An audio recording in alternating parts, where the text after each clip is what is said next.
Hey everybody, Lindsay Phipps from Lindsay Phipps Fitness here. If you're just finding this video on YouTube, today I want to share with you 10 tips for awesome abs. So follow these 10 tips consistently and you should work your way to some awesome abs. So number one is eat more often. So some of you have a really bad habit of maybe eating breakfast and then starving all day through your work day and waiting to eat again until dinner, and then you eat a huge dinner. Or maybe you get up and have a cup of coffee, you go to work, snack every once in a while on random things, and then you don't actually eat a full meal until dinner time.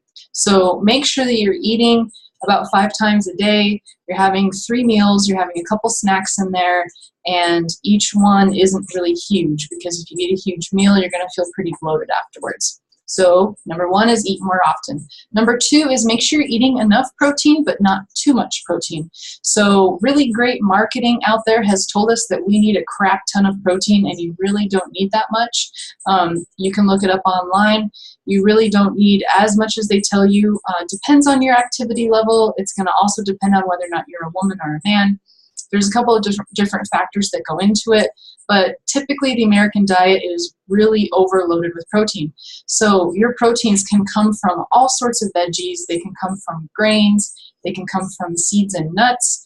You can get proteins from from animal fats, of course, or animal products. Those are the number one that I think most people go to, but you don't really need to overindulge on those as well. Typically a serving size is going to be like a deck of cards for a piece of meat. For eggs, it's going to be 2 eggs. You can get protein from some plant-based things like tofu or tempeh or different soy products. Just make sure that they are certified non-GMO. So make sure you're getting enough protein, but not too much. That's number 2. Number 3 is be carb conscious. So first I want to tell you, you don't necessarily need to go on a low-carb diet. Carbs give you energy, and you need that energy to get throughout your day to recover from your workouts and things like that. So when it comes to carbs, make smart choices. So don't eat the breads and the chips and all the snacky foods and cookies and pastas and things like that. Instead, make better choices for your carbs. Things like sweet potatoes, plantains, whole grains that are not processed, like brown rice. There's a lot of different options out there that aren't as processed. So I think when people are talking about low-carb diets, they freak out about carbs in general and stay away from them, which you don't want to do. You do want to stay from the really processed carbs, though. Number 4 is start and stop. So in the morning, make sure that you're getting a good breakfast, something with some protein and some carbs, to get you throughout your day. And then make sure you're stopping with dinner or a snack a little bit after dinner, depending on what you're eating for that snack at night. So a lot of people ask me, is there a bad time to eat after? And not necessarily.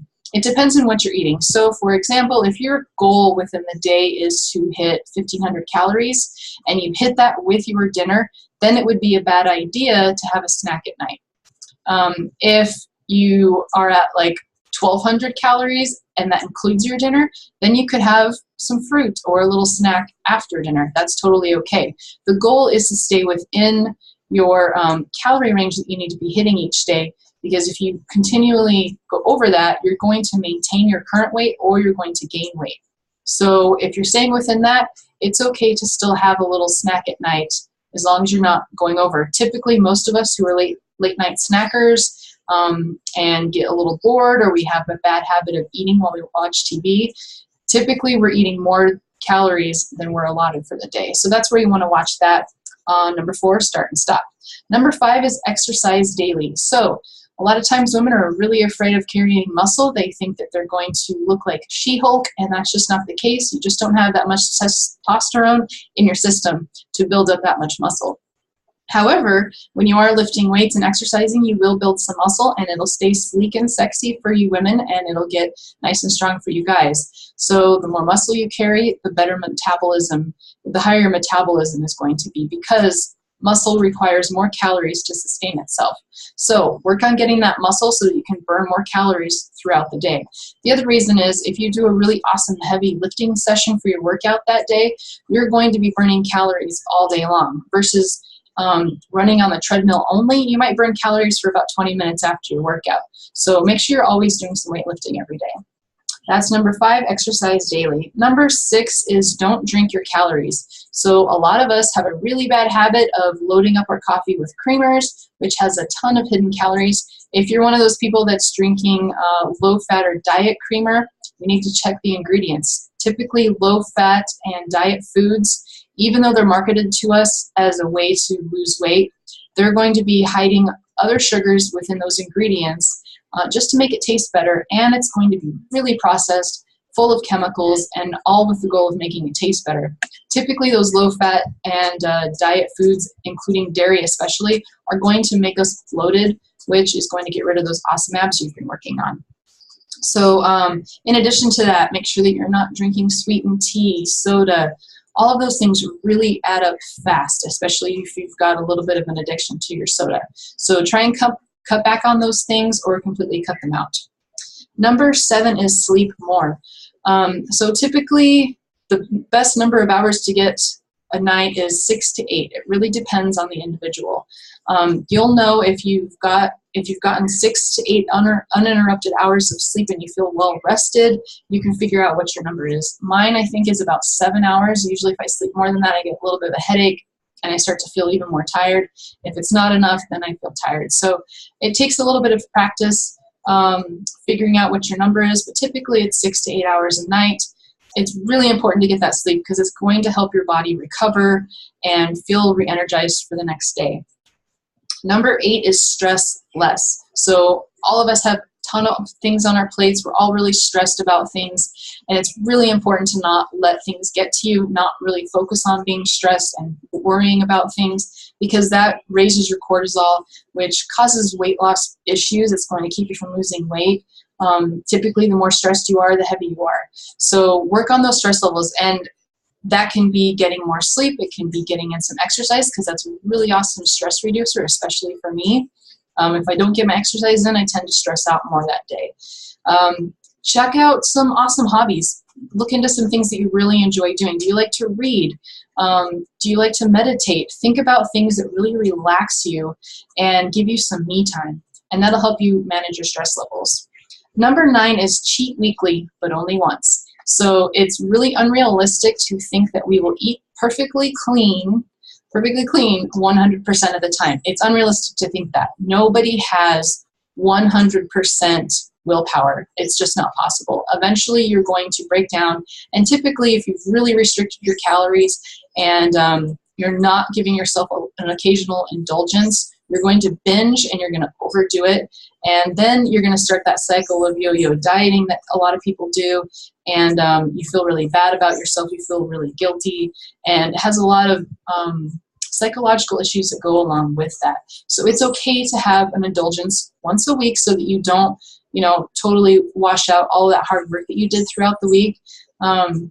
That gives you something to look forward to. With that said, don't reward yourself with food because you're not a dog, right? If you want to reward yourself, go buy something, buy some new shoes or an awesome new purse, or go out to a movie or something like that as a reward for reaching your health and fitness goals. But it's still important to get that one little cheat meal in every week so that you feel like you're indulging. And when you do have that one cheat meal, don't feel guilty about it. Make sure that it is controlled and you move on to the next thing so that you don't get in that cycle of giving up, starting over on Monday, and binge eating. And number 10 is be mindful of emotional eating and eating out of boredom. So are you really hungry when you're standing in front of the refrigerator looking for something to eat? If you're standing in front of the pantry, if you're getting that drawer of junk that you have at your desk at work, if you're getting into those things, stop yourself and think, am I really hungry right now, or am I stressed, or am I tired, or am I feeling emotional about something? Do I have a lot on my mind? Am I just really bored, or I'm watching TV or something like that? If your answer is yes to any of those things, get a glass of water, make some tea without sugar and sweetener and creamer and things like that, and then wait about 20 minutes and see if you really are hungry. If you really are hungry, have some fruit. If you're like, I'm not in the mood for fruit, I don't want that apple or banana, then you're probably not really hungry and you're just having a craving. So I hope that these top 10 tips to get better abs help you guys out. Feel free to comment below and let me know which one you're going to try today or this week, or maybe even some that you're already working on. If you guys have any questions or concerns, please don't hesitate to send me a message on Facebook, comment below this video, or send me an email at lindseyphippsfitness@gmail.com. If you're on YouTube where you found this video, please give this video a like and subscribe to my channel. Thanks, guys, and I'll see you in the next one.